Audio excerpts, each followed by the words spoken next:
This is the story of my dad, DJ Joe Bunn. Do it, Daddy! I always loved music, even as a little kid. I remember riding in the back of my parents' car. They had this giant brown Buick, and they would sit there and listen to these songs from the 60s and 70s. I grew up in the 70s.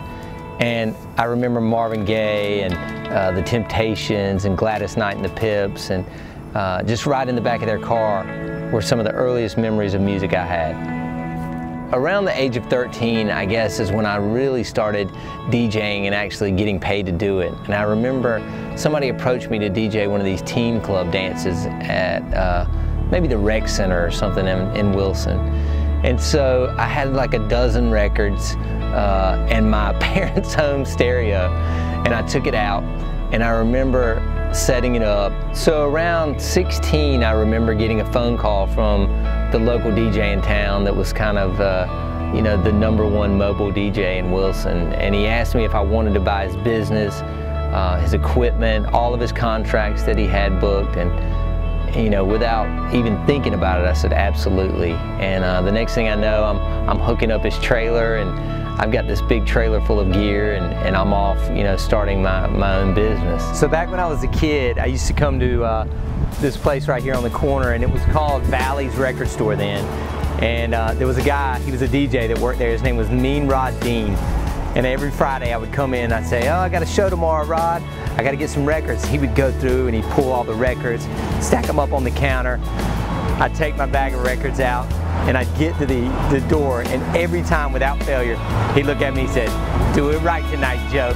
Every time. I loved it. So after I graduated from high school, I went to the University of North Carolina at Chapel Hill, and I carried all my gear with me in hopes that I could DJ like a frat party or just a random bar gig. And about my sophomore year, I finally got an opportunity to do a frat party, and it was just crazy. I remember just people hanging out the windows and being piled on top of each other in this sweaty frat basement.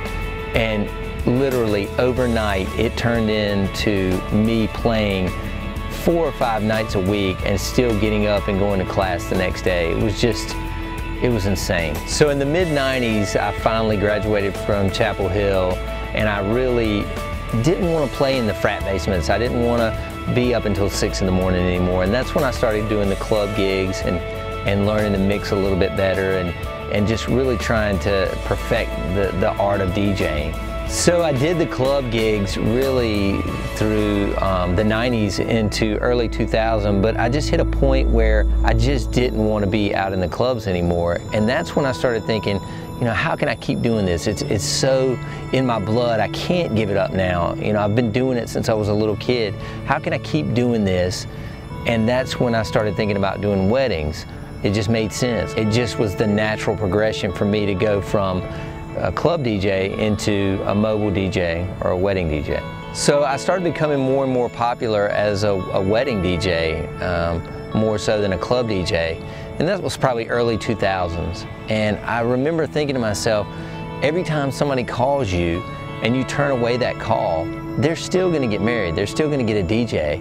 Why shouldn't I be the one to provide that DJ? Over the course of just a few years, it went from 1 guy to 4 guys to 8, and now 15.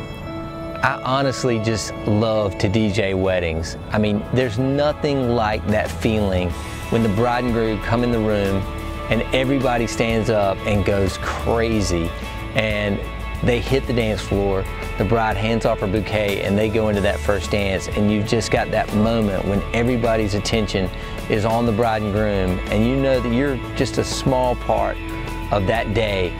And then it goes through the whole night, and you do a great job, and the dance floor is packed.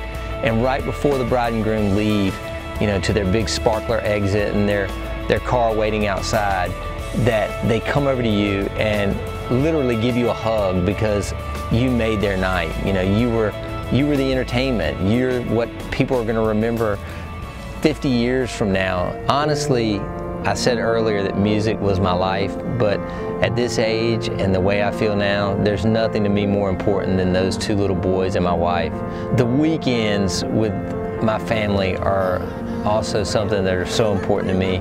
Sundays when I'm off and we get a chance to just go out and have lunch together, and then I've always got a game plan, whether it's, you know, going to ride go-karts or going fishing or flying kites or running remote control cars. We're always doing something from the time that they get up, which is very early, until they finally run out of gas, and I do too.